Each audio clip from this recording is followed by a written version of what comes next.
Good morning, everyone. Welcome to this meeting of the Babergh District Council Planning Committee. I'm Councillor Simon Dowling, and I'll be chairing the meeting. This meeting will be broadcast live to the internet and will be capable of repeated viewing. The whole meeting will be recorded, except where there are confidential or exempt items. If any member of the public attending the meeting objects to being filmed, please advise us and we will ensure you're not included. Members of the public and the press may record, film, photograph or broadcast this meeting when the public and the press are not lawfully excluded. If you intend to do so, please inform the committee clerk.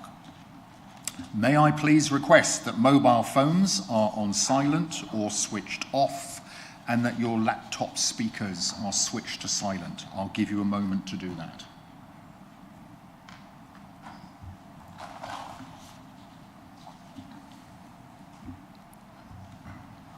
Thank you.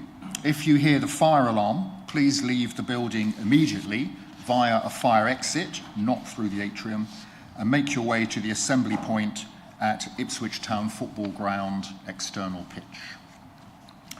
Introducing our officers, today we have our Area Planning Manager, Mark Russell. Morning. Our Legal Advisor, Adela Luque. Our Case Officer, Alex Scott. And our Governance Officer, Alicia Norman.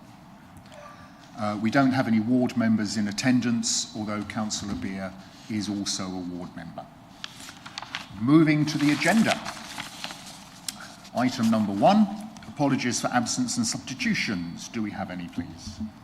Thank you, Chair. We have apologies this morning from Councillor Maybury. Okay, thank you. Item 2, to receive declarations of disclosable pecuniary interests and other registrable and non-registrable interests by members. Are there any to declare, please? Councillor Register. Yes, I have to declare a registrable interest in item 7 because a call's going to come in for a site visit for a site in Sudbury, and I live there. So. Sorry, you're a neighbour to the site? Yeah, okay, thank you. Any others? Thank you. Okay, item 3, declarations of lobbying. Has anyone anything to declare? No, thank you. Item 4, declarations of personal site visits to this application. Councillor Osborne and Councillor Register. Thank you, Mr. Chairman. I would like to request a site visit on the. Okay, right. Sorry, no, this is the wrong moment. I did it again. Yeah, you did it again, but we'll let you off. Thank you very much. This is a site visit to the Hillside Retirement Home site. Yeah, sorry. You haven't been there? As such? Only to visit somebody there. Right. Okay. So that doesn't count as a site visit, and that's. I visited there many months ago when this planning application appeared because I wanted to check something on a footpath and have cycled up there several times and down there several times. Okay, thank you very much. I think that's fine. Okay. Moving on. Item 5, confirmation of the minutes of the meeting held on the 15th of October 2025, which are in the main agenda. Are there any points regarding the accuracy of the minutes, please? Okay, all good. So can I have a proposer for those minutes, please? Councillor Register, and a seconder, Councillor Malvisi. Thank you very much. So we'll now do an electronic vote for the minutes. Thank you, Chair. Members, that vote is now in progress.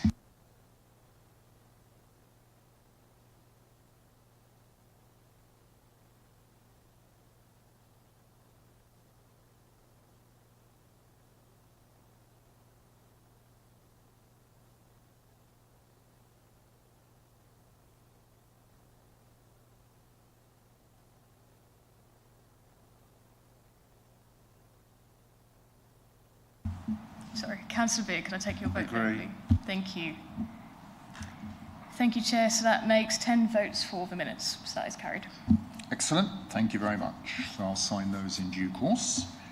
Item 6, to receive notification of petitions in accordance with the Council's petition scheme. Do we have any? None received, Chair. Excellent. Item 7, this is where Councillor Osborne will step forward. Notice of site inspections. I think we do have not one, but 2 requests. Mark. Thank you, Chair. The presentation up. The first site is Gregory Mills. This part of the Vannes site in Sudbury, and the request has come from Councillor Osborne. I've got an email from Councillor Osborne, so I can read out his reasons, or... Yep, that's fine. Yeah, thank you, Russell. Thank you, Mr. Chairman. Yeah, I requested a site visit because of the contentious issues with that, and also the complicated site, which I believe, and same as other members of the Town Council, that it does require members to physically see the site to go through the problems that are considered there. And it's also considered necessary by the Town Council and Sudbury Society. Thank you, Mr. Chairman. Thank you. So, Mark, if you could present us the site, please. Yep, you've got the description there, basically. You probably all know the site. It's the old Vannes site in Sudbury. Planning application is for 3-storey care home. How do I make it? Does it click? Mr. Chairman, could I just ask you, Mr. Chairman, whether I've got to declare an interest, because basically I'm a member of Sudbury Town Council. I'm not a member of the planning committee there, but perhaps you ought to just note that I am a member of because of the fact of what Councillor Osborne's brought up, and I do know what he's talking about. Sure. I think on this occasion that's fine. Oh, didn't press it hard. Okay, we're there now. Sorry about that. Just for orientation, you see the site itself between Weavers Lane and Gregory Street. So, in terms of constraints, it's all within the conservation area. You'll see that the listed buildings in the varying colours around the place. A lot of heritage assets there, as you can see. On the site itself, the only identified heritage asset is the Gregory Mills building, which is beyond me to point to, but it's to the left of the site, and it forms out onto Gregory Street. So that's the heritage asset that's been identified. In terms of other constraints, there are flooding issues to the left, which are fluvial. But the site itself has surface water issues. And to just clarify, those are the 2 parts of the site. To the right is not the application site. That's the buildings to be retained for the moment from the Vannes days. Over to the left, all the buildings to go apart from the Gregory Mills building at the front. And the care home itself, you can see the outline there, with the Gregory Mills building integrated into it. And there is a roof plan to show you what it would look like. And I think of more importance, from the front, that is the proposed elevation treatment. You can see Gregory Mills on the right. The proposal buildings are set behind it a little way. And the wider street scene, you'll see the more modern residential development just over to the left. From the east and west, north and south, east, north and south, around the back of the site. And these are photographs to orientate yourself, the site itself, Gregory Mills to start with, and then moving around the site.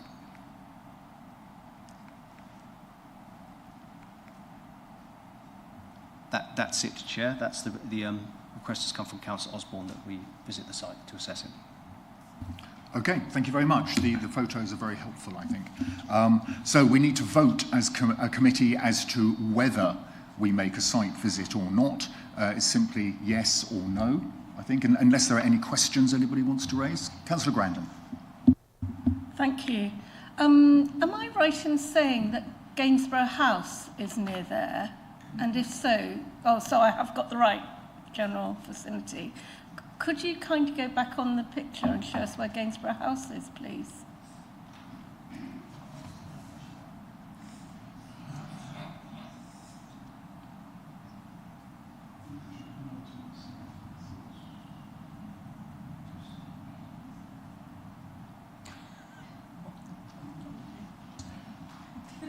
Oh, no, here we are.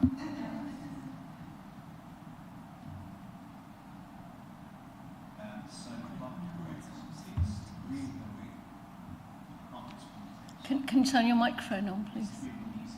Sorry, yeah, it's. I believe it's the green building on the corner of. No, I can't point to it basically. Yeah, so bottom Yeah. right on Gainsborough. Bottom right. I think it's the green building. I could be wrong. Correct me So if I I'm think wrong. that's right, because there's a lane going up. Is that right? And the longer piece is the addition to it. Yeah. No, the garden goes. So all of that is. And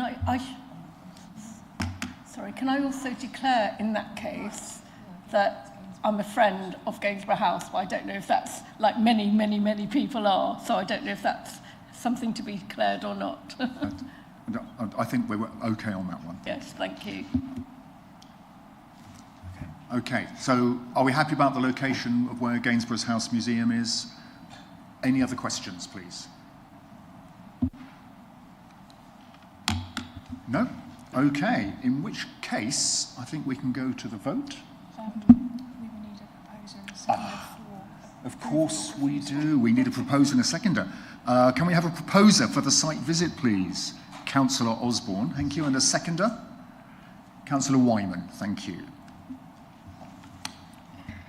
Thank you, Chair. Members, that vote is now in progress for you on ModGov. Councillor Beer, could I take your vote, please? Thank you.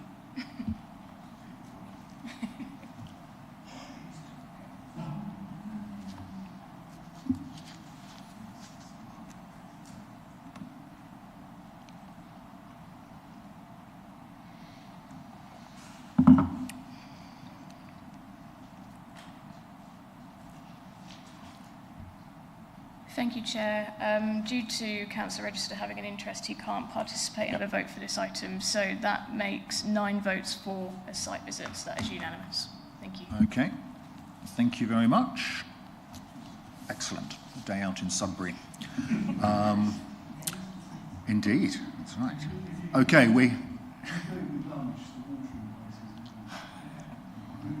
Okay. Moving on from social arrangements, we have a second request for a site visit, which came in quite late, but just under the wire. So, Mark, can you take us through that one, please? Yes, certainly. Thank you, Chair. It did come in yesterday afternoon, but it doesn't look like we've got many cases coming between now and Christmas, so the occasion to debate this may not be there, so hence that's why we hurried it to this meeting. Councillor Plum has called this application for a site visit, and it is based on the following. Members of the committee will benefit by seeing the wider setting within the Glem Valley and its relationship to the Upper Stour Valley. Highway site access and movement in the area is a must to be appreciated. Then he's put grid connection plans, mitigation issues, and that's it. That was his reasons. Here's a very wide map. Let's go in a bit, shall we? So there is the site in question. It's just to the west of Boxted as described, and Hartest is probably the nearest town of any significance, village of any significance, just to the northeast. It's quite close to the boundary with West Suffolk. Got some constraints here, which are a lot of archaeological potential basically, and this is an issue which has come up and which will be debated and assessed before this comes to committee. And here we have a layout basically of the proposed solar array. The green patches are woodland that would be kept as such, but all the rest would be over to panels. And here's what the battery storage enclosure looks like, if you're interested, and some schematics of the panels themselves. Very short, very brief, but you know what a solar farm looks like. Yeah, Councillor Plum has asked for a visit. Okay, thank you very much. Are there any questions to ask about this site of a solar farm near Boxted? Councillor Register. I've been shown the farm from a distance in Hartest and where the farm would be. I do think it needs a good visit because you can't see from that drawing how much it would influence the impact of that valley. It's, yeah. Okay, thank you very much. Any other questions or points? Okay, good. In which case, we'll ask for a proposer for this site visit. Councillor Malvisi, thank you. And a seconder, Councillor Rees. Thank you. And we'll go to a vote. Thank you, Chair. That vote is now in progress on ModGov. Councillor Beer, thank you.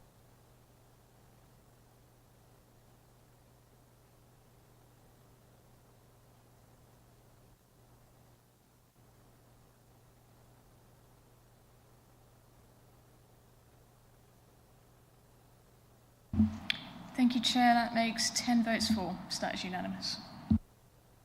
Lovely. Thank you very much. So 2 days out, which is lovely. It could be because if the committee is not meeting to consider other applications, that we timetable those for one of the Wednesdays that we would otherwise spend in committee. So if you can keep those Wednesdays free over the next few weeks, that'll be very helpful. Thank you. Okay, moving on. Item 8, the meat of the meeting, planning applications that we're to consider. And today we're looking at DC 25 00086, Hillside Retirement Home, 20 Kings Hill, Great Cornard. First of all, can I confirm with Councillor Beer whether you'll be staying on committee or speaking as a ward member? Staying on the committee. Thank you very much. And also for clarification, because it came up briefly at the start of the week, the tabled papers that were submitted after the agenda might have been confusing. They refer to a different district council and a different development from this one, but I understand that they've been supplied as an example of an access strategy statement, and a similar one would be supplied for this development. In the interest of completeness, the officers have included them in the tabled papers. Okay, so moving on, I'll now invite our case officer, Alex Scott, to introduce this application, please. Thank you, Chair. Yes, members, this is item 8A, application reference DC 25 00086 at Hillside Retirement Home, 20 Kings Hill, Great Cornard. And the application before you is an application for full planning permission for the erection of a 75-bedroom care home, and that is to replace the existing 47-bedroom care home at Hillside. So that's an additional 28 rooms which are proposed. So firstly, this is a Google map indicating the site there with the red dot in relation to the Sudbury and Great Cornard urban area. The site is approximately 1 kilometre from Sudbury town centre. It's connected by an existing continuous paved footway away from the vehicular highway, safer road junctions and pelican crossings on the way to the town centre there.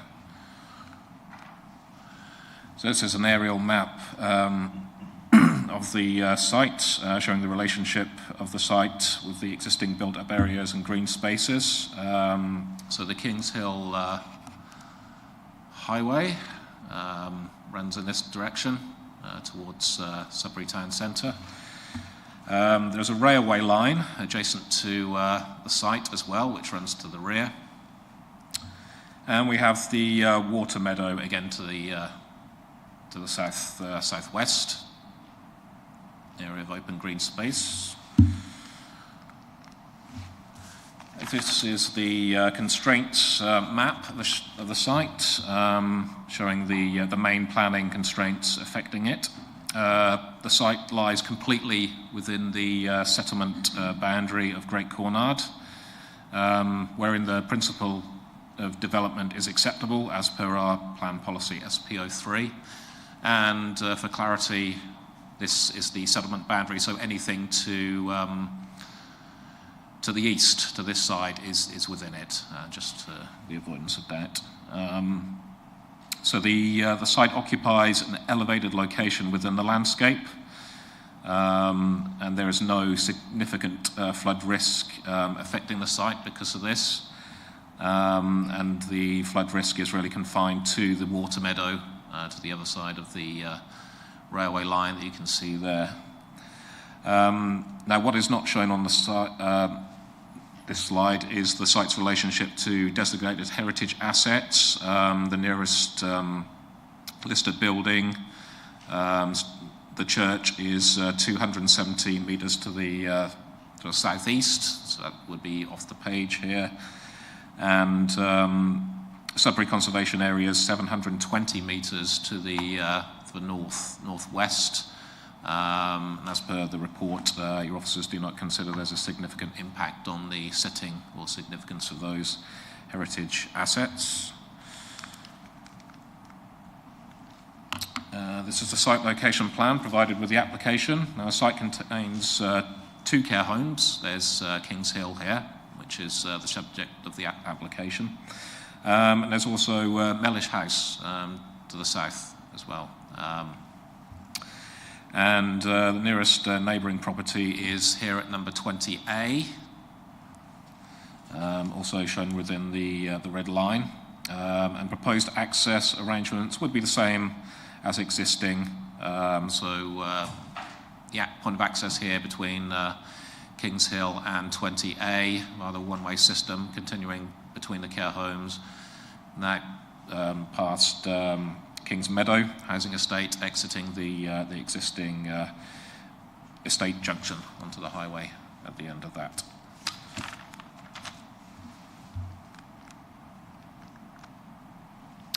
So this is the proposed layout and landscaping plan. So yes, part of the proposal is to widen the existing Kings Hill pavement to the front to 2 metres, and that would be along the entire length of the application site. And it's your officer's opinion that this should allow wheelchairs and mobility scooters to pass, and this has been accepted by County Highways as well, so they're an acceptance of that.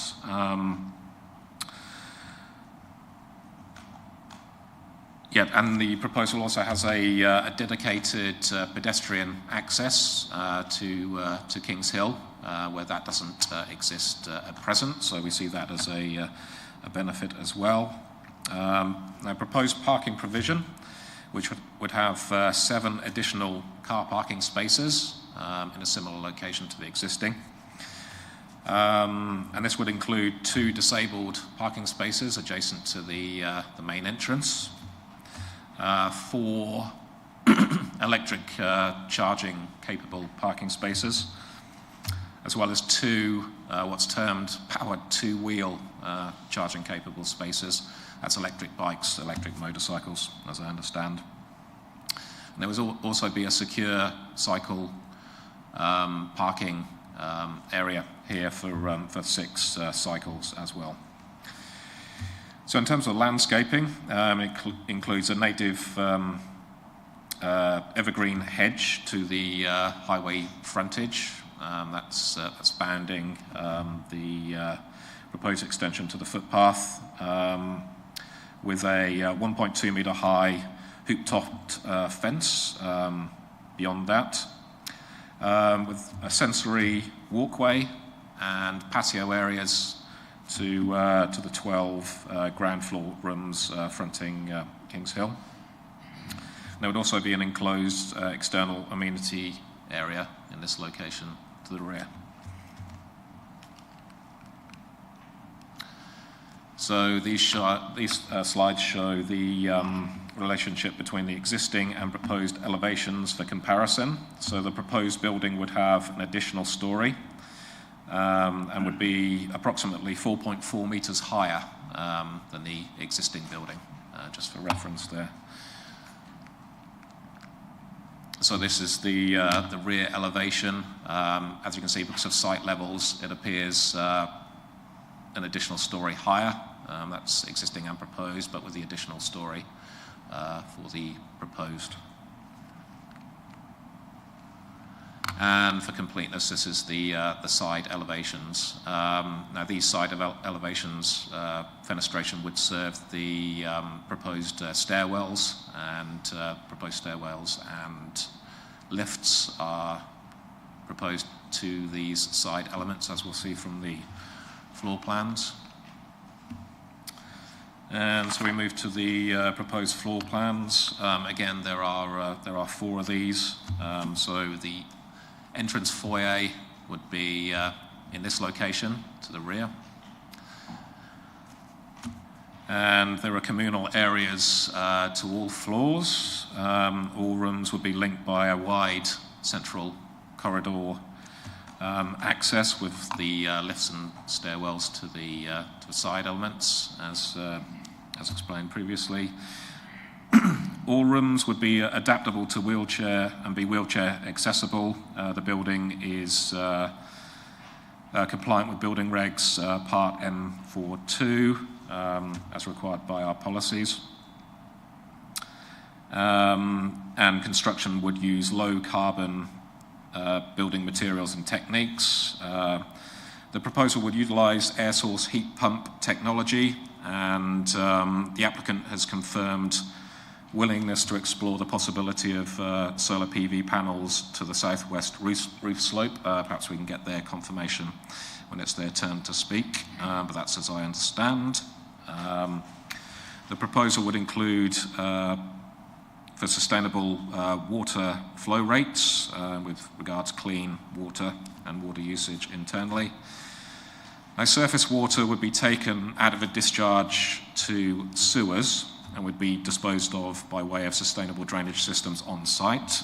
And the intention is that this would free up capacity within the existing foul drainage system, which could accommodate the increased foul flows, which would also be discharged at a more controlled rate. Now, we are proposing an additional condition as well in the recommendation for further details of foul drainage, because I know that's a particular issue that's been raised through the consultation process. So for completeness, we'll go through the plans here. First floor plans, and finally the second floor plans there for you. We can go back to this as necessary. So onto some photographs. This is the existing frontage of Kings Hill. And then again further down, you can see that the existing footpath that is proposed to be extended, widened to 2 metres along the entire frontage. And then again a closer view there. And this just shows the relationship to the bus stop, which is further down Kings Hill, between that and the access to Kings Meadow. And then finally from the access to Kings Meadow at the bottom, looking back up the hill towards the access. And then going through from the point of access, then down the bottom, you'll see the difference in site levels there. And the existing rear and access, that essentially would remain relatively unchanged. Then moving round to the rear of the building, and you can see here the closest neighbour at 20A. So a point to note, their external amenity area is in this location at the back, so away from the proposed development. And then the final photographs of the existing rear of the building.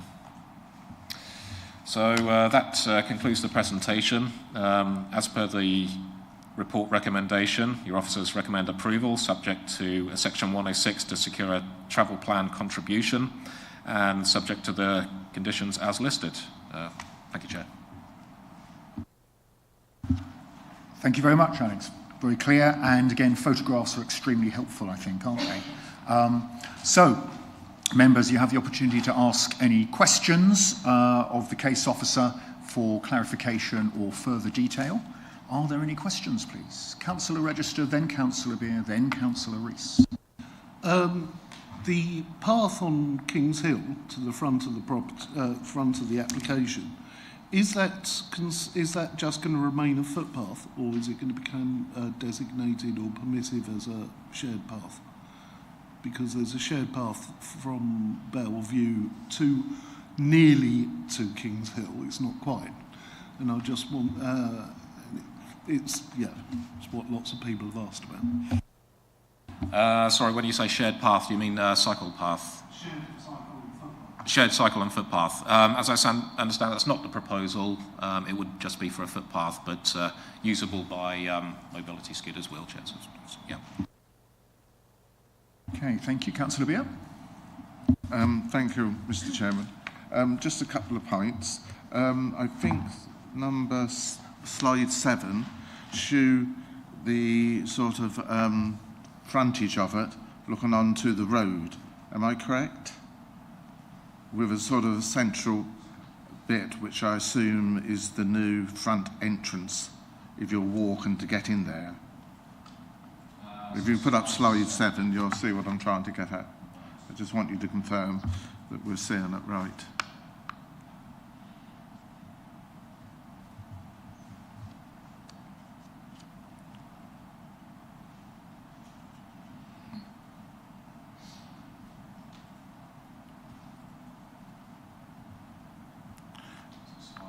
Yeah. That will be looking towards the road. Yes, that's correct. And that front bit, is that sort of going to be the public entrance?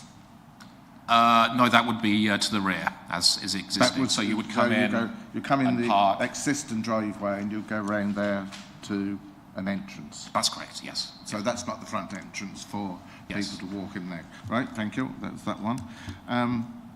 The other point, delivery.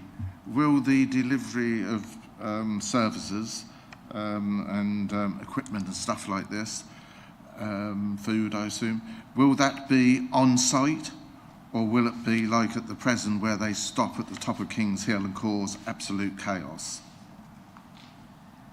Well, in terms of construction, there would be a construction management. Well, I understand that. Yeah, yes, yeah. I understand Yeah. that. But this is when, at the moment, if there's a delivery van there, they don't always go right into the site. They park in front of the cottages there, which is the top of Kings Hill. It narrows the road round, and it then causes chaos because nothing really has to struggle to get through. What I want to know is, will the deliveries be on site? They'll have to go into the site to make deliveries. There's no reason why they can't. They can get in and round. Indeed, and thank you for the question. It's not something I've actually considered, and I wasn't aware of the existing problems, but maybe it's a question for the applicant. And, I've got a few for the applicant. Yeah. Thank you. And I may bring that back, Mr. Chairman, when we get into debate. Now I've clarified that point. Also, slide 19, which shows the bus stop, really. That is more into the bank. Can you confirm that the red line does come up to the edge of the footpath of their ownership? Which would mean that that bus stop is actually on their property, but it has to be somewhere.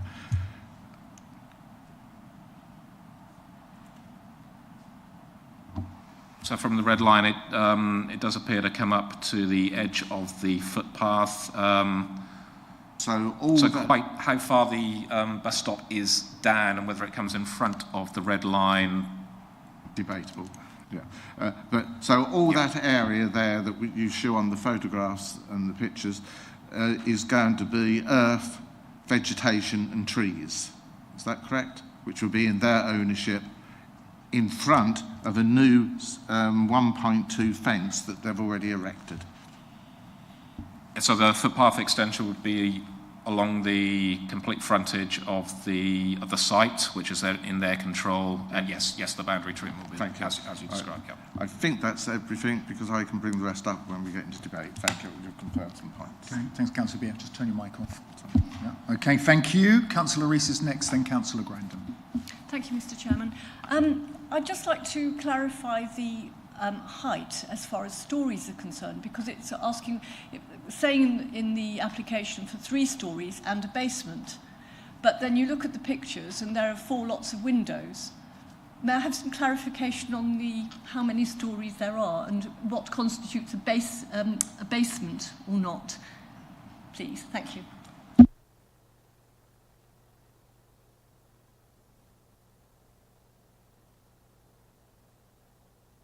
Right, so, the question of stories is an interesting one, and I suppose it's a question of where you look at the building from and perspective. So this would be essentially the front elevation from Kings Hill, and from that perspective and relative land level, the building would be 3 stories to that height.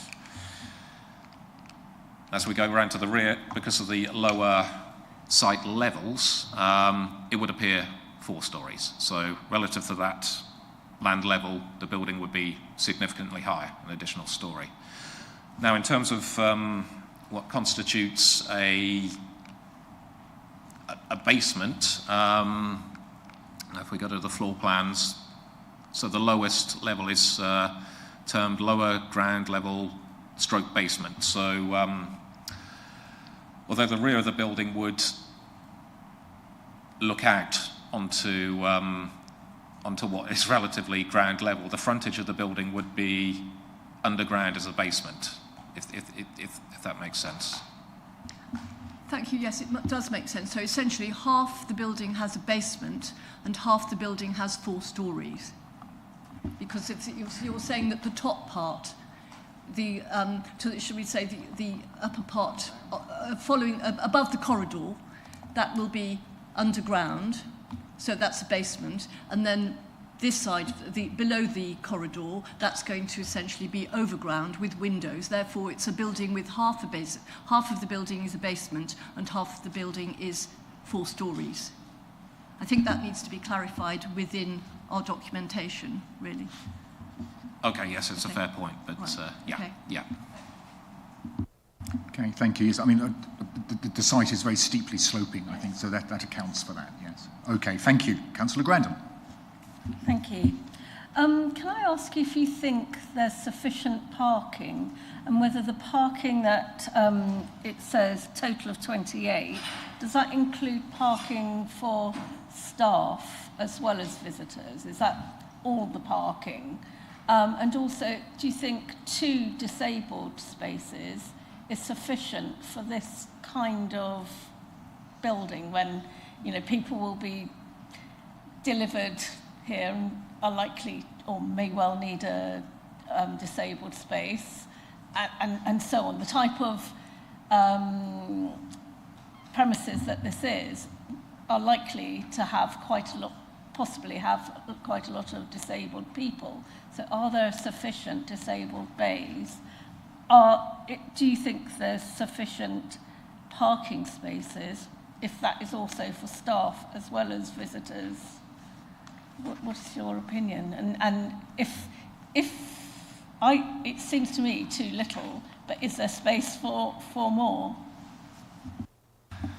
Yes, thank you for your question. Now, for this sort of technical assessment, we would seek the advice of the experts of the local highway authority, Suffolk County Council Highways, and that would be in accordance with their advisory parking standards. Now, they've come back with no objections. I mean, there would be an additional 7 car parking spaces to existing. I mean, appreciate the number of bedrooms proposed, but the advice we're getting from our specialists is that's sufficient. So that's what I'm recommending. And sufficient disabled bays? I mean, could we advise that more might be needed? Because if they're used up and then everyone else uses the other parking spaces, it's going to make it hard for disabled users. I'm not so sure how we would address that if members felt there's a additional... The parking standards are quite open, really, in their interpretation. If you look at the reference to residential care homes, it says, as a disabled minimum, it's dependent on actual development on individual merit. Then goes on to say it'd be likely to be higher than in a business or recreational development setting. So the point you're making is heard, and if you're suggesting there should be some more parking for disabled people, then we can talk about that.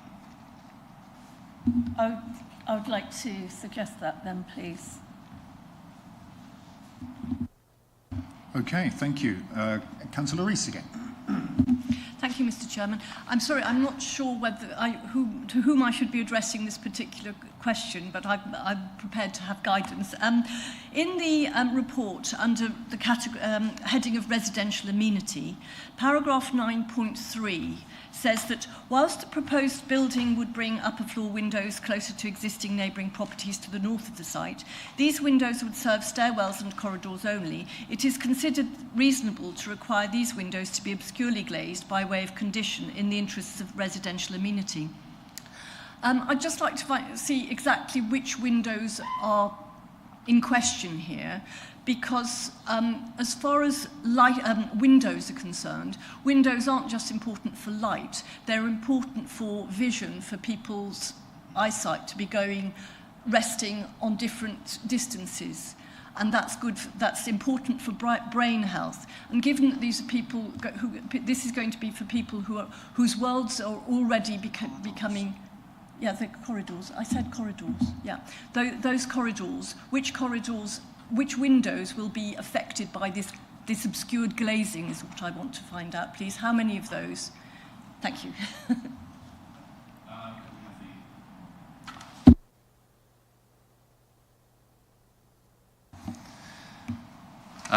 Right, so, yeah, I mean, I could show you on the floor plans and elevations. So they essentially would be the windows to the side elevations I'm referring to here, serving the stairwell only. And I do hear what's been said about outlook and quality of life, but if we go back to the floor plans, sort of on every level there are sort of communal rooms with large balconies, you know, with outlook to the front and rear through large windows. So there is that amenity, sense of well-being in there, if that's helpful. Okay, thank you very much. Yes, that does clear it up. Okay, thank you. Any further questions for the case officer? Councillor Melvies. Thank you, Chair. It's just a point of information, actually. What's going to happen to the residents who are currently living in the care home and building starts? Because will it be phased? Phase 1, phase 2? Are you going to move people into one part that's already built, but then subject the residents to a lot of noise, dust and building, etc.? So what's going to happen to the site and the residents? Thank you. Yeah, thank you for your question. Yeah, I don't have that information in front of me, so perhaps it's a question for the applicant agent, yes. Yeah, so when we come to the applicant and agent, we'll ask that question again, if that's all right. Okay, any other questions for the case officer? Councillor Osborne and Councillor Wyman. Thank you, Mr. Chairman. I'm in the same predicament. I don't know whether this is for you, Alec, or our applicant. The staffing, going by Councillor Grandon's problem there, is there an increase in staffing, and would that affect the parking that is already said? Was this a question for the applicant? Yeah, perhaps we can get the applicant to confirm that, how many additional staff and the And parking will that arrangement. affect the parking spaces you've already said that there would be there? I mean, an increase in staff, would that mean it would be outside the parking areas that you've already explained? Well, the number of staff should be contained within the application. Now, I trust County Highways have looked at that, and that forms part of their recommendation. Yeah. Just one other, which might be for the applicant as well. Bedrooms on the, I take it, bedrooms on the 3rd floor. How are they expected if you have mobility problems to get up there? It is lift accessible. There are lifts. Yeah. Right. Yeah. Okay, thank you. The other one is exactly what Councillor Malvasi has said about the position of the present residents, what happens to them during the build. Thank you. Thank you, Mr. Chairman. Okay, thanks. Yes, I mean, some of those are for the applicant to answer, I think. Okay, Councillor Wyman. Thank you, Chair. Slightly more strategic question, really, Alex, which is on 7.2 in relation to sort of design and layout. I mean, this is a building of substance. It's essentially 4 stories viewed from the rear. The floor area must be significantly greater than the existing structure. We've already dealt with questions over parking and various other things. So there's a huge massing of a significant structure on there. We seem to be quite content with the size of the development, and that it fits in with the existing character. I mean, can we have your assurance that you are entirely satisfied with the size and the scale of the development?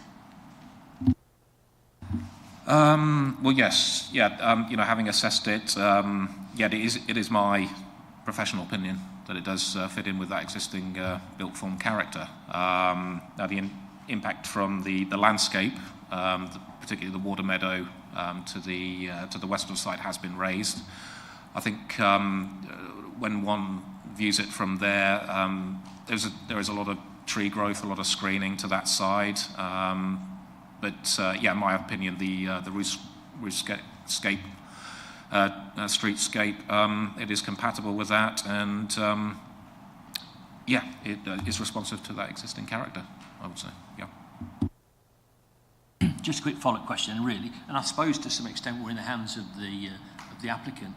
But what will mitigate against this will be the use of really good quality materials to make sure it actually blends into the landscape and it really is a good, high-quality design and not something which becomes like a sort of like a carbuncle on the street scene.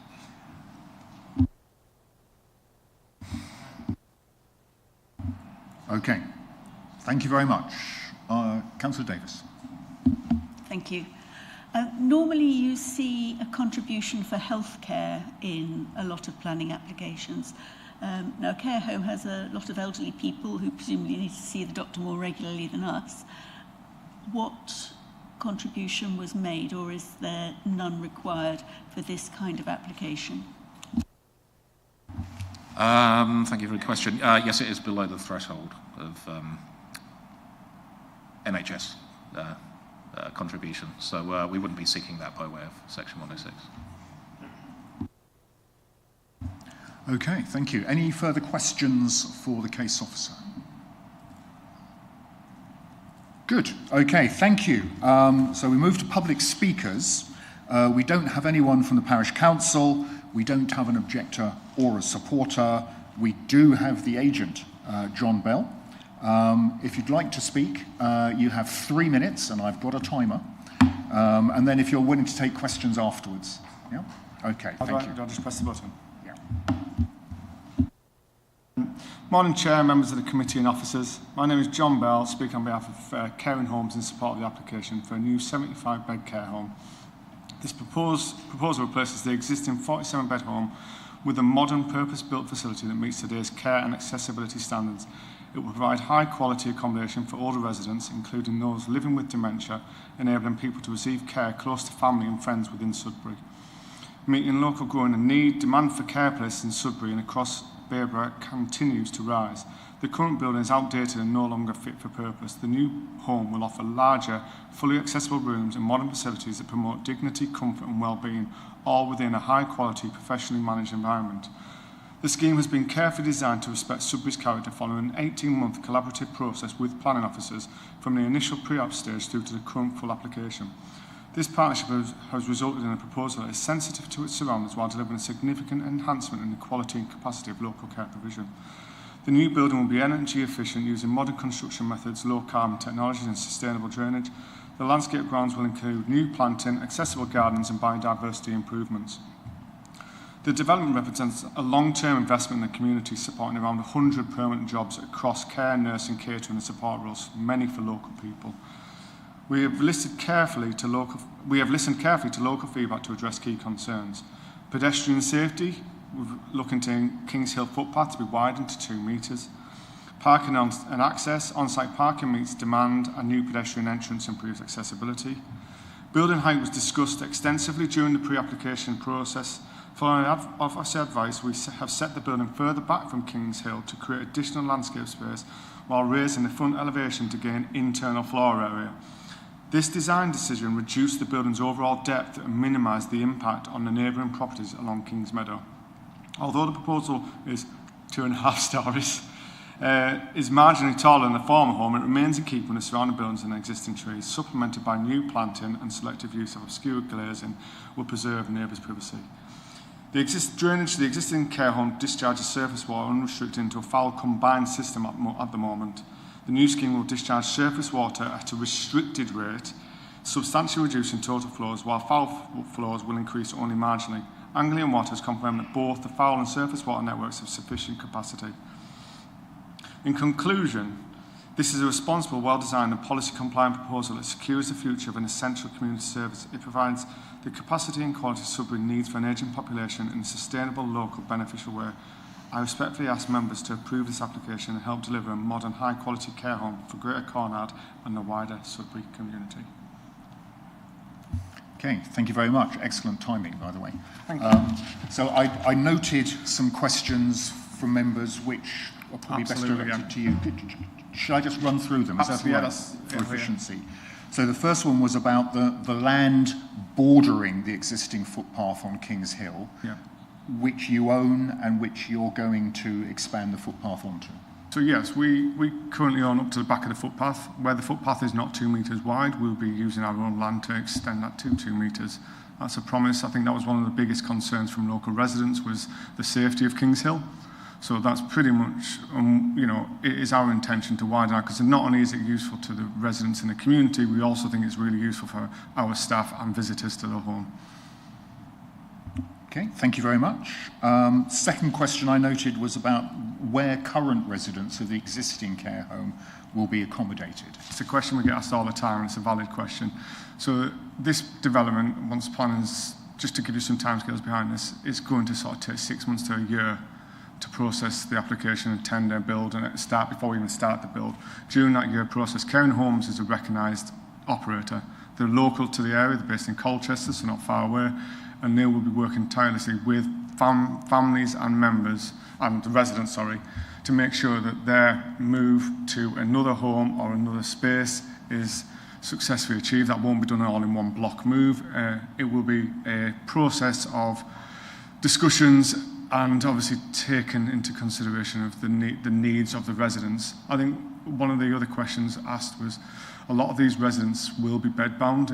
It is end-of-life care. So, in relation to the disability question, disabled access, when residents move in, they will be looked after, and we will ensure, and Kevin here is part of the client team, be assured that, the residents are the most important part of this development. It's not about the overall building, it's about their well-being, and I can assure you now that those residents will be taken into consideration. And there is a home at the bottom of us, just below us, which isn't too far away, but there's also homes in the area. And again, we can provide further details, and if it's something of significant importance to you guys, we can 100% provide further information from the operations team as to how they would manage that process to provide you the reassurance you need. Thank you. Yes, I think we'd appreciate that reassurance if you can give us some details. We can get that sent over so you've got it. Yeah, thank you. And there's a third question I noted down, which was about staffing numbers. You said there'd be 100 jobs, which is more than present, presumably. And will the additional parking be sufficient? So I think this is the question. 100 jobs is split over phased. It's full-time jobs over 24/7 care. So it's not like you can have 100 people on site at any one time. Looking, these are the reality is the home is for 47 people at present. We are looking to increase the bed numbers by 28. That's on average probably about 1 carer to 7 or 8 residents. So straight away the care team will probably increase by 4 or 5 people. The management team will still be in place. The kitchen staff will be, because it is an existing home, those staff will be retained and we'll be working with them. And similar to the question about the residents, what's happening to them, the same we'll be going through the same process with the staff to make sure that their futures are secured as well, so that we end up putting those so that they can come back in, because that process of staffing the home will take 6 months to 9 months as well. So in answer to your question, additional staff numbers, you would be looking at between 4 once the home is full. So that would probably work out to 12 to 16 people additional, but over a shift pattern, it'd be 3 to 4 people. Okay, thank you. That's very clear. Do members have any further questions? Councillor Beer. Thank you, Mr. Chairman. I think just following up on, you picked up most of our points, and I think it's important that they do get back and let us know how they're going to address the people that are already in care as you proceed along this. I've got a couple of questions for you. From start to finish, how long do you think this will take? About 5 years ago, it used to take about 60 weeks. It seems to take about 80 weeks nowadays. I think it's just the nature of the build. So, yeah, you'd be looking at about 80 weeks construction process. Sorry? An 80-week construction. 80 weeks, so what's that? About Someone help 18 months, 19 months. A year and a half? Yeah. 2 years? 2 years. Right. I've got that. I'll put down 2 years then. That's it. The other point, the chairman did bring it up to you, was regarding the footpath. Now, that area is one of the big problems that we have with the existing building. Yeah. And I know I use it nearly every day, and I see people and I have lots of complaints about it. Your property boundary is right up to the edge of the existing, which I think isn't far short of already 2 metres. You are correct. It is just overgrown, You do. and as much as I get the county council to come along and clear back the earth and make it accessible, it's not very often.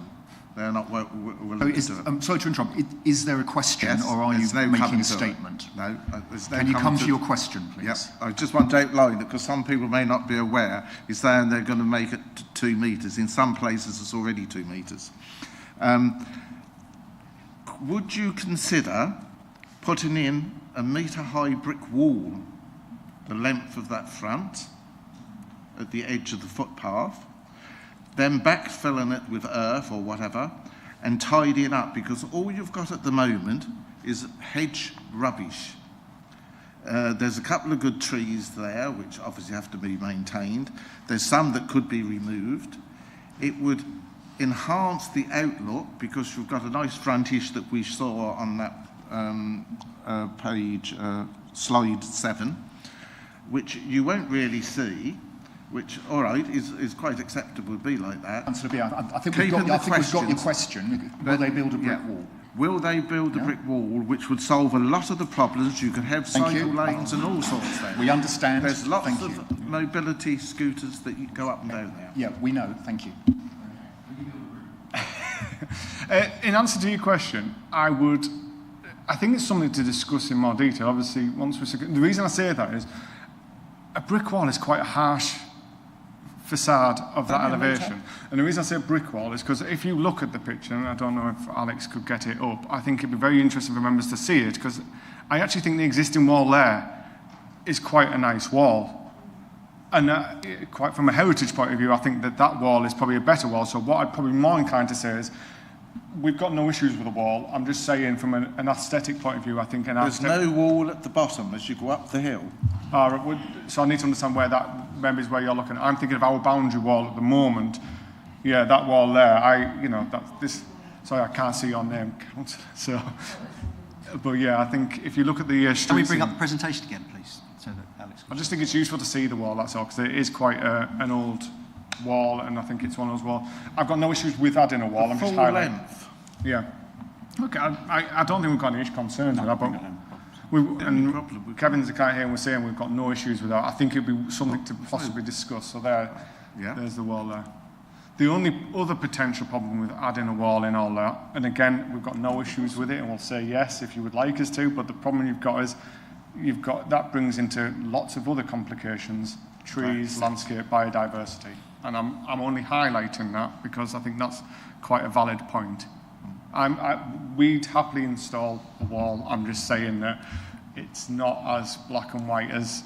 See, that there for me is not a wall I would want to be taken down. No, because I think it's... suggesting that. Okay.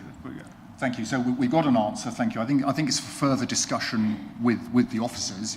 The point is made and well made. Thank you very much. Okay. Can you just click your mic off, please, Councillor Beer? Thank you. Councillor Carruthers. Thank you, Chair. Just carrying on the questions about the footpath, I just need to clarify. So at the moment, I'm looking at Google Maps, looking at the street view, and can see the cobbled wall, and then beyond that, carrying on down the road towards Sudbury, is a mature hedgerow with a footpath. So will that, I'm assuming that hedgerow will be lost to take the footpath back rather than the footpath being extended into the road. So we've looked at this on site, and the intention would be that we'd be taking that footpath 2 metres, and I believe the intention is to take it all the way to King's Meadow. So we'll be taking that back, and we won't be losing the hedgerow in that area. I don't think we need to in relation to the 2 metres when we measured it on site. Okay, thank you. So the extension will go into the road for the footpath? No, it will go back. But if you look at the actual Google Earth, and once we've actually had a topographical survey of the whole area done. So we had this all done all the way down to King's Meadow, and when we had that done, we then identified where we could fit the 2 metre path without adjusting the roads. Because the last thing we want to do is start adjusting road line curbs.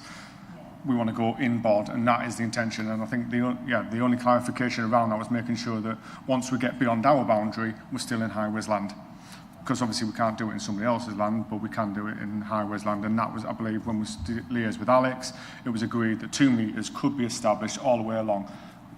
Okay, thank you. So 2 metres all the way along, just by, as Councillor Beer suggested, clearing the vegetation and the soil back to the line of the hedgerow. So the officer's report earlier on was talking about having a evergreen hedge and a fence at the front. So where does that fit That's in? on our side and our boundary. That's on your boundary, yeah, that's on so our that will be your side of the existing Correct, hedge. yes, yeah. So there'll be the existing hedge that's still there, and then evergreens, and then fence. Yeah, so the idea was through the planning process, the original discussions were to push our building back to try and create some sort of garden frontage, rather than being so close to the boundaries it is at the moment, and because you've got a bit of land that doesn't do anything. So the intention, as it's CQC registered this one, we'd have to provide a physical boundary along there for resident safety. So as part of that process, we're proposing the hoop top fence and the hedge line. So it's softer in appearance, but it does, and that would be within, that will not impact the footpath. Okay, thank you. Councillor Grandin. I mentioned earlier in questions to the officer about parking. You've now clarified that there's possibly around 4 additional staff per shift, and there are 7 additional parking spaces. So that, with my great mathematical I know where ability, he's going with it. I can see where you're going. 3 for the additional use of the, was it 28 extra beds, was it? Yes. Yeah. Which can you? That it doesn't seem very many when there's going to be possibly doctors, ambulances, visitors, and so on, in addition to staff. So, do you think there is going to be sufficient parking spaces, and is there space for additional ones if required? So when we look because at we this, don't want people to be parking absolutely, and disturbing other areas around and so on. Absolutely. We want them parking on site. It's a good question, and it's a question that is raised on every application we've done. So we look at the staffing numbers. A lot of these staff will be come to work via other means usually. That's why we provide the cycle spaces. In relation to visitor, there's no restricted visitor times. So visitors come any time of day. So even though we've increased the bed numbers, the visitors usually turn up at different times, and it's not like one set moment. The other way to think about this as well, this is end of life, and often the visitors aren't as frequent as you would necessarily think they would be, which is quite a sad state. That is the truth of it. So when we do these exercises, we do take into consideration every single aspect of that. And then in the final question you asked about the disabled bays, and I think in our experience, the disabled bays are there because they're a requirement, and they would be used on the occasion where someone turns up to the home. But often, as a resident moves into the home, due to their needs and the higher acuity and the dementia levels, they would very rarely leave the home. So the two spaces, in our opinion, is actually probably more than enough.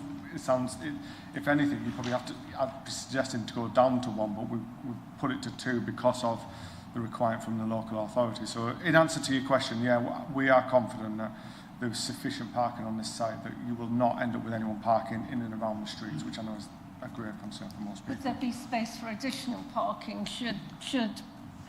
Is there space on the ground for additional? Should it be required? At the moment, we haven't really looked at that, but when we went through the planning process, we did actually increase the numbers already. So we originally had a scheme that was favourable, but there was thoughts exactly for the same reason regarding residents raising. So we actually introduced with Alex 2 or 3 more spaces into the site. So we sort of maxed out the site with parking. It's that balance of fact of how many parking bays do you want, and taking out the landscape and creating hard standing against creating the features. So in answer to your question, I'd say it's not something we've explored beyond here, and without losing some landscaping, I'd be reluctant to add any more parking bays, because I feel like they will be sat empty most of the time. Okay, thank you. Councillor Register is next, then Councillor Wyman, then Councillor Rees. Thank you for coming. Yeah, so the question I've got is, we heard from the officer that solar PV is being considered. Why was it not considered from the outset with development, given that the cost of now solar photovoltaics is so low it's almost equivalent to roofing? I just wondered why it's not considered from the it wasn't considered from the outset of this development. In answer to your question, we've considered lots of different energy efficiencies. So solar is obviously the main one lots of people look at. We are looking at air source heat pumps. In this location, ground source won't necessarily work. But from our point of view, we're now also, over the last 18 months, this has become much more of a bigger thing. I know it's been around for a long time, but it's now, I would definitely say and I think we've agreed to what Alex said in the question this week, we would be happy to introduce solar PVs in air source. My main thing with air source is making sure we get the location right, because they can be quite noisy. But again, yeah, in answer to your question, the reason we didn't look at it is because we did it as an overall strategy, but from a client point of view and their funders' point of view now, it's something that we will be pushing hard, because it's the way we have to, and it's the right thing to do. I think that's the other thing, it's the right thing to do as well. So we're happy to introduce solar PVs on the south-facing roofs. Okay, thank you. That's clear. Councillor Wyman. Thank you, Chair. Could I seek a point of clarity with the applicant, please? On the file, and I've tried to go into the portal and I can't get in at the moment, but in the application you signed certificate B, which suggests that you only part own or don't own the actual site, and it was registered, I think, with a company in London called in Hanover Square. So the reason I'm asking the question is simply this: that do you have real control over what you plan, and is there genuine access to the landowner from the applicant? Yeah, that's just... Because otherwise, some of the promises are a bit hollow. No, that's a valid question. No, Caring Homes and the Defeca work together. They're not the same company, but they are a partnership. So Caring Homes are the operation company, Defeca are just they're like, for want of a better word, the mortgage company. And that's basically what they are. So it's Caring Homes' prerogative. And from what I understand, they've already got the funding put in place ready to do this development. So it's not a false promise at any. It's not a case of looking to get this and do nothing with it. So just to clarify, does the applicant own the site, or is it in the hands of a lender? It's in the hands of their funders. Yes, the funders own the site, but my client, Caring Homes, who have submitted the application, they've submitted this application with a DEFICA on board. So it's a joint decision, but ultimately you can only put one person down as the applicant, and that would, in this instance, be the operator. So yes, they have control of the site, but they don't own the site. Okay. Is that clear? Does that make sense? Yeah. Okay, thank you. Councillor Rees. Thank you, Mr. Chairman. I'd just like to revisit, please, Councillor Beer's concerns over provision for deliveries of supplies. Is there adequate space for all vehicles delivering on site after the build to make those deliveries on site rather than in front of cottages halfway up the road? Yep, good question. In relation to, I think there was a question around height, and we've built the building into the ground because the nature of the height, the nature of the level changes. What we've done by doing that is we've put quite a lot of the back of house areas, so your plant rooms, deliveries, kitchen storage, things like that. So to actually access those spaces, you would have to access from the reason I'm mentioning is that you would access them from the road into the site. So if you parked on the road at the top, you would be walking a very long way to get into the building and drop down. Subsequently, the entrance is at the bottom, the delivery zone is at the bottom, so everything would be serviced from within our site and not from another road. Thank you, Mayor. Ask a supplementary on that. Yes, go on. And within, and to what extent will the capacity of the vehicles be managed such that there isn't constant, increased traffic manoeuvring, therefore creating more and more noise, to be able to access those drop-off points? So the deliveries would be no greater than they are currently, because it currently operates as a home. So all that would happen is the same delivery would happen, but more things would be added to the van. So there would probably be a few more trolleys going in and out, but that's about it. So from a delivery point of view, you would actually find that the deliveries wouldn't increase, they would be the same. But what we have done on site now is we've now created an area where you can come into site and turn into site. So you can then turn around and leave back out the main entrance. Because I do know that was one of the other concerns from residents down the road, was we were coming in and leaving by somebody else's entrance. And we are quite happy to not block it off, but stop that from happening, because ultimately we want everything to be secure. Because also we don't want people coming through our way as well. Right. Thank you very much. That's great. Okay, thank you. Councillor Beer, followed by Councillor Carruthers, followed by Councillor Davis. Councillor Beer. Thank you. My colleague has asked most of my question, but I just want you to confirm that at the moment they go in at the top of King's Hill and they will come out through King's Meadow. Is that correct? At the moment, I don't know what they're doing. I think they're yes, that's the one-way system. All I know is that what we're proposing is they're coming into our site and then they'll be leaving by our site. So they'll be turning in our site. There's a turning head in our site to turn around. So they'll come back out at the top of King's Hill? Potentially, yes. That's the intention, yes. So the one-way system you have at the moment won't be what you will have in the future? No, I don't believe that's. Well, that's an absolute disaster, Mr. Chairman. Is it really? Well, that's a statement, not a question. Well, I'm coming to my question. Right. So you will encourage fans to come in to a designated delivery area on site. Is that what you're saying? Yeah. So there will be no vehicles unloading at the top of King's Hill, which is what happened constantly? No. No. Okay, no, I think that's clear. Yes, okay. Unloading will be on site near the entrance. Yes. And can you confirm that you're going to allow vehicles to come in at the top of King's Hill? They can then turn round on the site and come back out at the top of King's Hill. I believe that. I'd have to. That doesn't happen at the moment. It can't happen. Okay, well, we're talking about the application, not about what happens at the moment. So can we have an answer on that, please? I mean, it's fundamental. Yeah. It's not wide enough. Okay, Councillor Beard, don't comment while we're waiting for an answer, please. Can you turn your mic off, please? So, am I right? The question is, are we maintaining access? So we're driving, deliveries coming to the site, and the intention would be, and your concern is leaving by the same entrance is not the right strategy. Is that the question?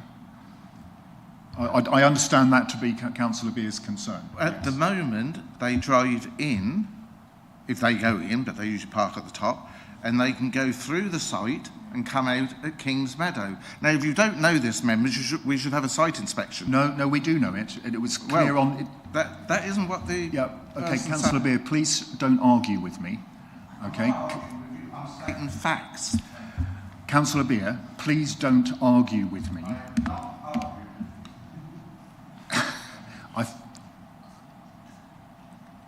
Okay, let's just take a breath.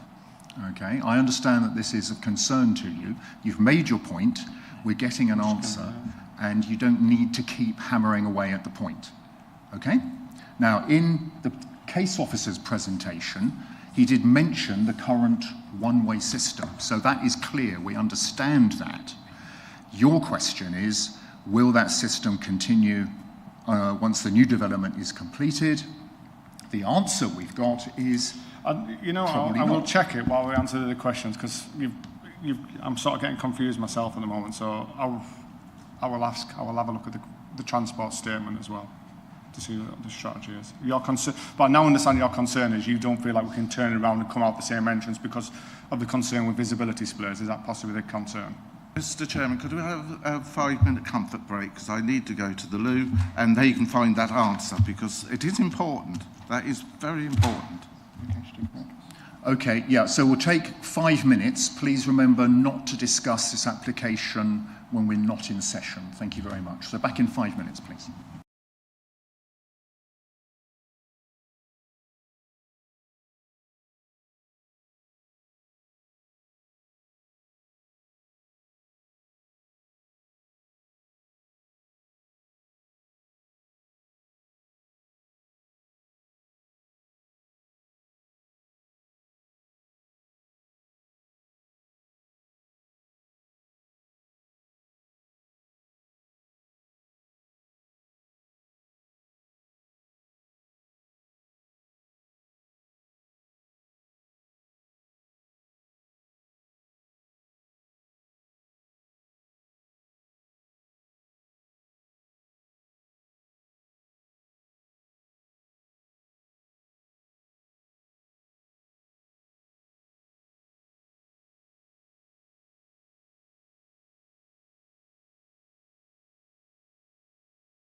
Okay, thanks. Welcome back, everyone, after that short break. The last question was about whether there's a one-way system for delivery traffic on the new development. I wonder, can you give us an assurance there, please?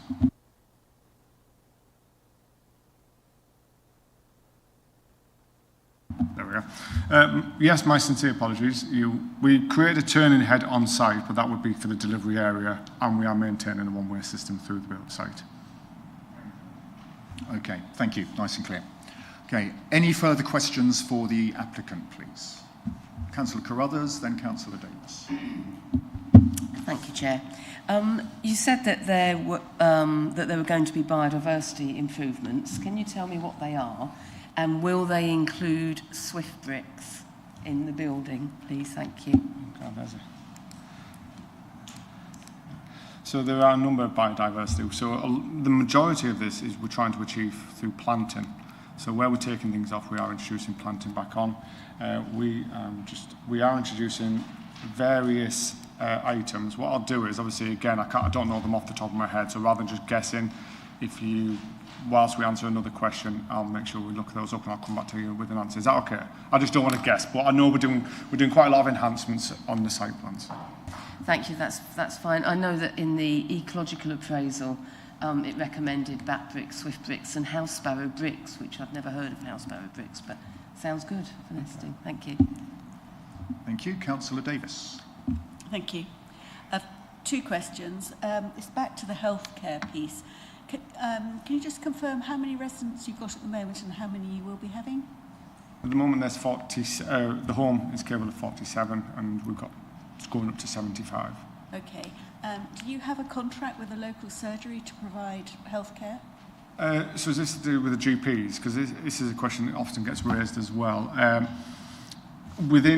don't believe there is a contract in place purely on the basis that the operator themselves would mainly try and manage it in-house. So the GP would be the last resort, if anything. I don't know if there's anything you can say more on that, Kevin, but I think it's one of those ones where, in my experiences, we actually help the NHS because the residents usually end up being in the hospitals and some place like this, so we then provide spaces for those residents to sort of reside. But from a GP point of view, it's a question that is raised on lots of applications across the whole country, and it is often sort of suggested that we help that system. So we can provide more information. I'm just a lowly architect on this. So in-house then, do you actually have a doctor, and I'm guessing you already have... We have nurses and lots of medical staff. I don't actually know if we employ... We don't employ any doctors, but we do have nurses and medical staff. Okay. And who provides your palliative care? I'd have to speak to the operator themselves to provide you with that exact answer. Yeah. Okay, and my follow-up is supplemental to Councillor Register's questions on PV panels. When you look at the orientation of the building, it does look like it's going to be pretty suitable for panels along one whole face. Yes. I didn't see a reference to battery storage, which tends to come, in tandem now with PV panels. Are you thinking about battery storage as well?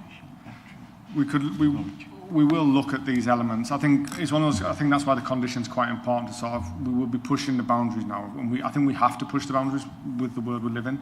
So we will be looking at. I've got battery backup on mine, and I know it is very favourable. So. Okay, and it's good that you're doing planting, but planting does have to be watered. Certainly in the very early stages when you want everything to sort of settle in and become robust. Are you thinking about self-irrigation by collecting rainwater and storing it in tanks, for example? Yeah, we will look at all those elements. So there will be an irrigation system put in place. One thing Cairn Homes is very good at is maintaining the landscaping. There's examples of homes they currently own where they've introduced significant planting and it is maintained for a long period of time. I think Helena, who's one of the main owners of the company, or people behind it, she's very heavily into the landscape and make sure the landscape spaces are correct for the residents. So it's a very big area for them, and we're happy to provide examples of other homes that they've done, but there will be irrigation and we will be looking to use the water where possible for storage. Thank you. Okay, thank you very much. Councillor Beer. Thank you. Just for clarification, I wish to come back to the wall. The stone wall, which is at the top, I wouldn't suggest that that is taken away.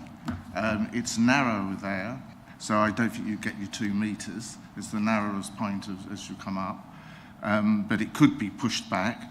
But the concern we still have is for the rest of the wall, which is 3/4 of it, does not have that stone wall. Yeah. And I'm just asking you whether you would consider a wall there. It can be a stone wall like that. It can be as high as that to stop the earth and the rubbish sliding onto the footpath. That's not a lot to ask. No, absolutely not. I was just I agree with what you're saying. I understand that the current problem you've got is everything's going back over it. So we do what we say we're going to do, and in 2 years' time, it's all grown back over, and I get that. So in answer to your question, we're happy to look at a boundary treatment to prevent that from happening.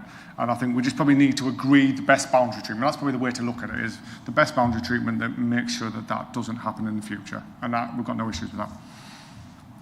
Okay, thank you very much. Are there any further questions? Okay, it's been a long slog for you, but thank you very much for the detail of your answers, which has been very helpful. I actually didn't, sorry, I don't mean to interrupt, I actually didn't answer this lady's question on the ecology, but so we have got the items that are identified in the ecology appraisal. We are introducing the Swift boxes, the bat boxes, so they are all going in. Okay, good to know. Thank you very much. Okay, so the next step is representations by ward members.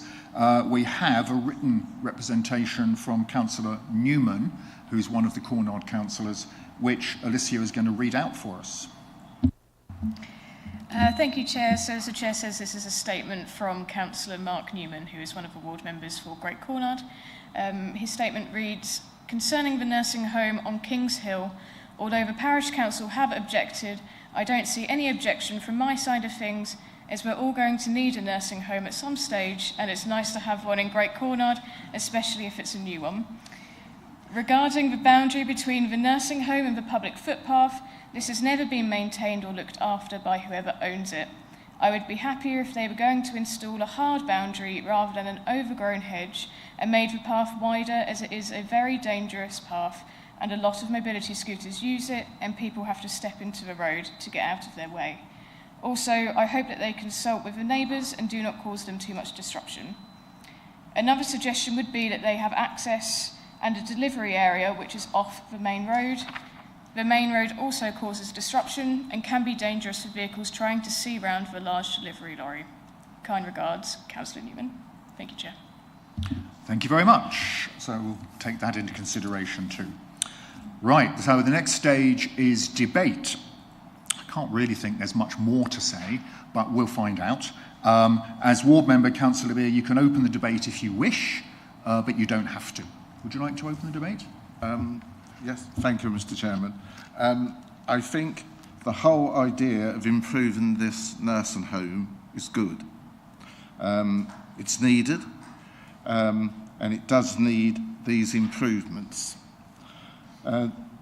What concerns me and the people I've spoken to in the area and the views that they've brought to me is the concern of what you're going to do with the existing patients. I think that's something that's got to be handled very, very carefully, and I think you have got to have some answers at some stage as to how you're going to solve that problem, because you know, they're not all going to disappear at the same time. So you're going to be left where you may be working and have them there.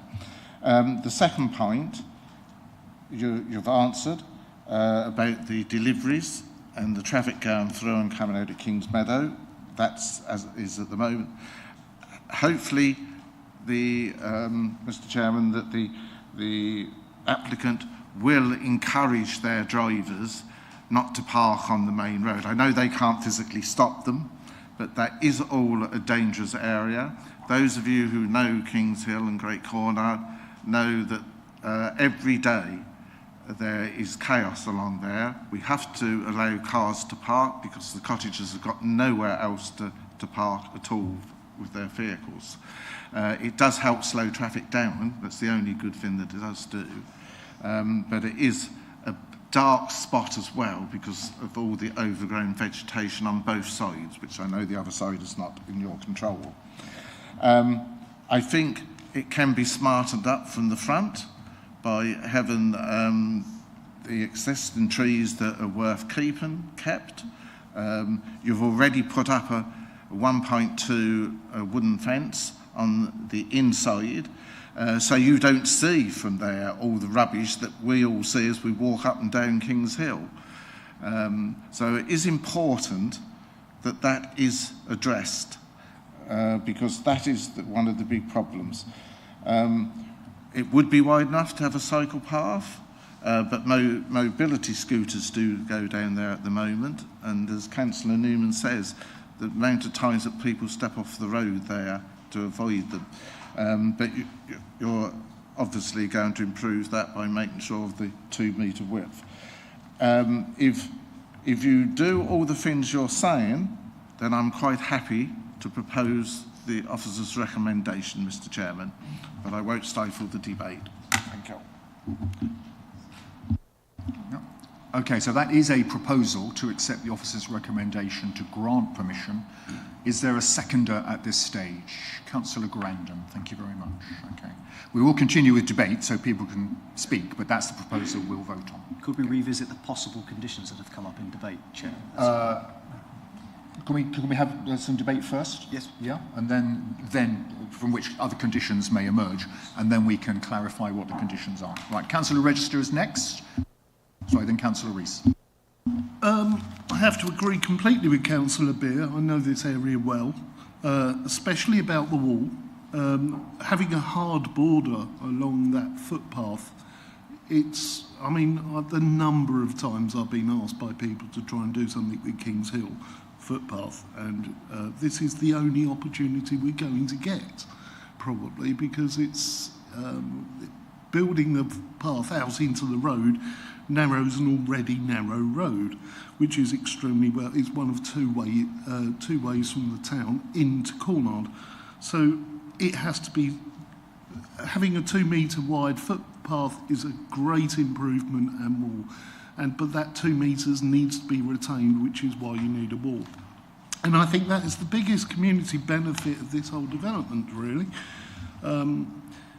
The other point about the access at the top and the one-way system is really obvious to me as well. And yeah, I haven't seen that road blocked off, but I'm sure it happens regularly. A point that was raised during questions about the view from behind, from the water meadows, I don't think that's an issue because the trees are so high and some of the houses in Cornard are easily as high as this building's going to be, and it will obscure almost all of them from any footpath. And then if you go further, you're across the river and you're in Henny, and then you're literally miles away. So I don't think that's going to be an issue.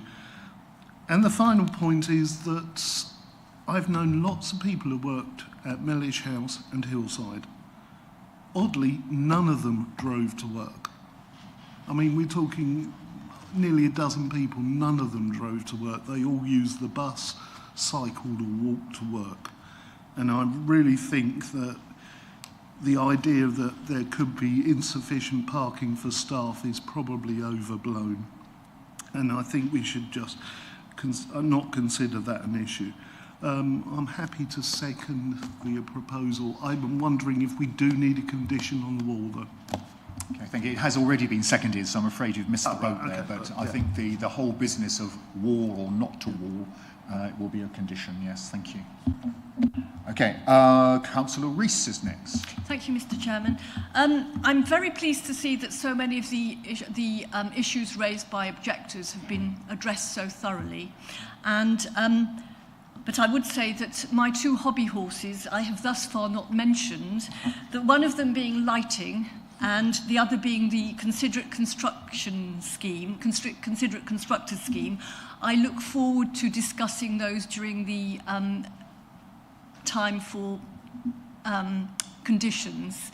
But at the moment I'll shut up. Otherwise, I would be very happy to support this proposal subject to the correct conditions. Thank you. Okay, thank you. Any other contributions to debate? Councillor Davis. Thank you. Sorry, let me just move this closer. It's a bit far away. Yeah, I too think this is needed. I think the building is a little bigger than before, and that could be a little bit obtrusive. I'm pleased to see the pavement issue has been addressed by donation of land from the applicant. That's really rare. And normally we're completely stuck with a narrow path and can't do anything about it, so that is good news. And the traffic piece with the one-way system, the internal delivery turning area, I think it is good as well, because it's so irritating when you're driving along and white van man stops in the road and blocks everything. So that takes away that particular objection. I would like to see a little bit more clarity in some of the conditions around installation of PV panels, battery storage. I'd also like to see a bit more clarity around rainwater collection for the irrigation piece, and also the nesting boxes for birds. I think the more nesting bricks we can get into our new builds, the better. So, you know, I for one would support this with the addition of additional clarity around those conditions. Thank you. Any further contributions to debate, please? No? Okay. In which case, we will check through the conditions that the area planning manager has captured so far, possibly adding some. Mark. Thanks, Chair. One that I can just chalk off quite easily, lighting, that's already covered. There's already an external lighting condition, so I'll remove that from consideration. But there are 7 things that have come up right from the start of the discussion.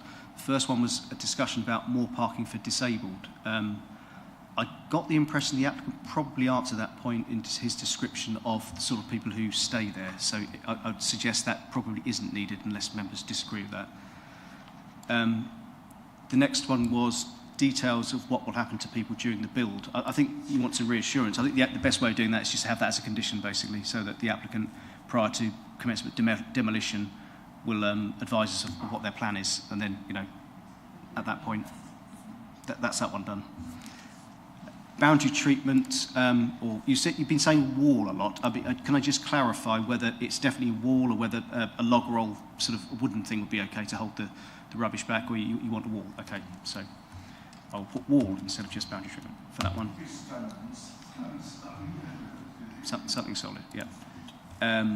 Considerate constructors scheme has been mentioned, and the last 3 that were just mentioned were PV, irrigation, and nesting boxes. I mean, we can talk about those for a bit if you want. There are, if you look at the policy on renewables, etc., they're already doing some stuff, basically. Are you saying you definitely want some PV panels on as an explicit condition, or can we leave it that we've already got a condition relating to low carbon, you know, that whole agenda? Do you want to discuss this about whether you want a PV? Yeah. To discuss. I'll put a star there because you're still discussing that one. Irrigation. I wasn't quite clear. I think it's Councillor Davis. What you want on that? On when you're building now, you can actually have rainwater butts integrated and water tanks integrated into your guttering system, and then you basically plug that pipe into the rainwater tank into your irrigation system, and it can be steady trickle, for example, or high pressure, depending on whatever it is you want. So instead of the guttering going straight down into a soakaway, you collect it in a tank. Let me look at the facial expressions of the applicant just to check whether that's...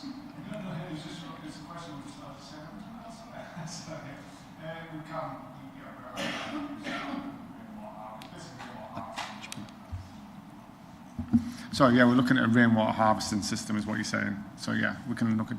Okay. And the last point was about nesting boxes. So we've already got a condition. We can just make sure that includes a reference to nesting boxes. I think swifts were mentioned particularly. Yeah, the ecological appraisal said bat boxes, swift boxes and house sparrows. The swifts will be ideal because the building's so tall. So it'd be ideal for them. Right. I mean, we can capture that either by explicit reference to those or just to say shall comply with the findings of. But either way, we'll make sure the nesting boxes are included. Yeah. Chair, may the applicant speak? Yes, please.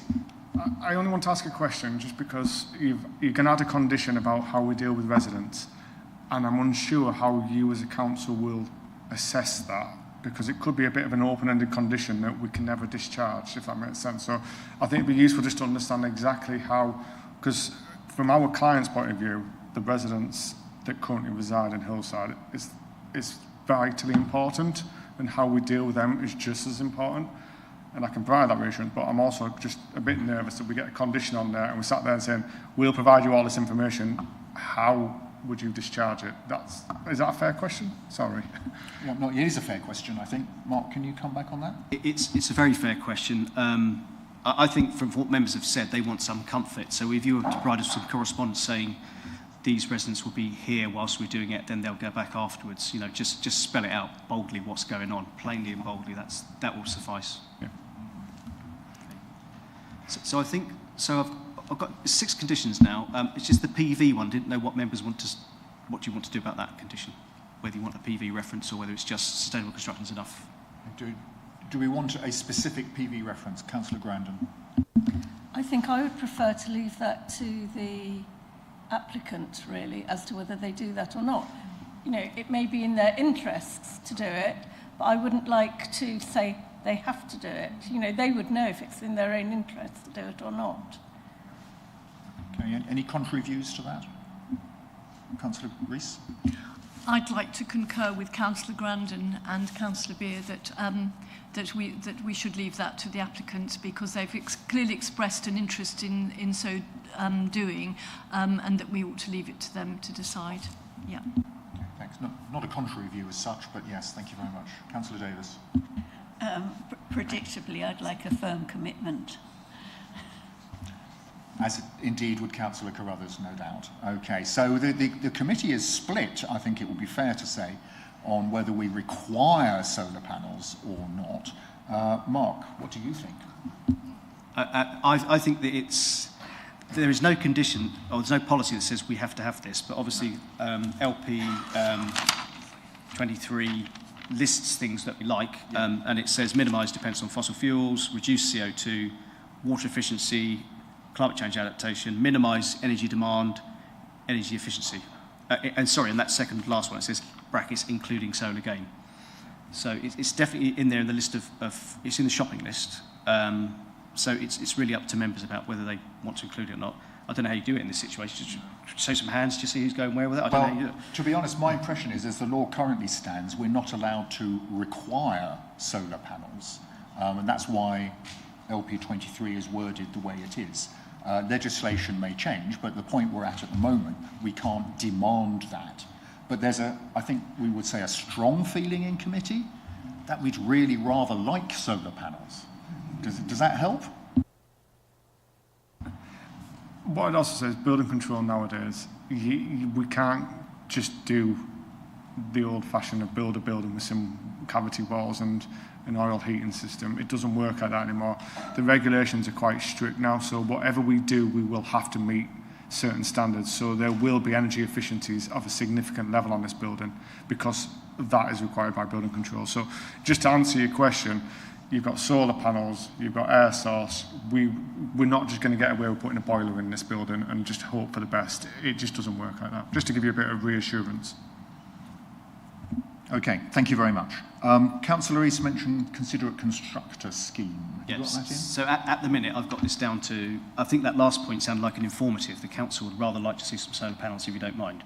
Yeah, that's what I mean. Yep. So the 5 conditions I have it now down to a confirmation about what happened to the residents during the build, boundary treatment, which is explicitly wall, considerate constructor scheme, rainwater harvesting, nesting boxes. Those are the 5. Any final bids for conditions? Right, so you're happy, Councillor Beer and Councillor Grandin as seconder, you're happy. We're all happy, which is great. Oh, Councillor Osborne, do beg your pardon. Thank you, Mr. Chairman. It's more of a clarification of the obligation of £1,200 per annum travel plan. I'm assuming that you're talking about 2 years before you can actually finish the job. So that travel, am I right in what I've read here is that whatever time is the longest would be the time that the travel plan starts. Is that correct? I believe it'll be from when it starts to be monitored. So as soon as the whole point of that £1,200 is to be monitored. So it's to pay the council the money to monitor that travel plan. So it will be from once the staff start on site and occupation. I'm assuming that's how it would work. Okay. All done? Right, thank you very much. I think we can move to a vote with the conditions as read out by the area planning officer. So I'll ask the governance officer to conduct the electronic vote, please. Thank you, Chair. Members, that vote is now in progress for you. Councillor Beer, could I take your vote, please? Thank you.